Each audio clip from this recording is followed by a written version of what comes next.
இந்தா அம்மா வீடியோ எடுங்க, நான் பார்சல் போடுறேன். எங்க அம்மா வந்து இப்போ என்ன செய்ய போறாங்கன்னா மலைக்காட்டு ஆள் சேவை வைக்காங்க, ஆர்டர் போடுறாங்க, வெளிநாட்டுலேருந்து கேட்குறாங்க.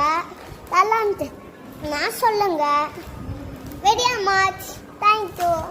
எங்க அம்மா வந்து சேஃப் காமிச்சா எங்க அம்மா கிட்ட கேளுங்க. எங்க தம்பி தயான் கிட்ட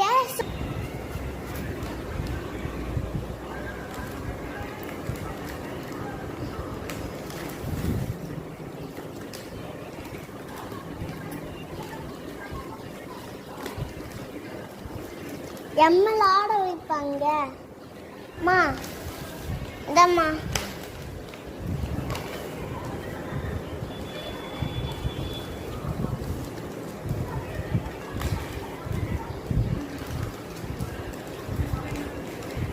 மா மா உன் உடம்பு ஃபுல்லாக நிறைய தெரியுது கேமரா இல்லை.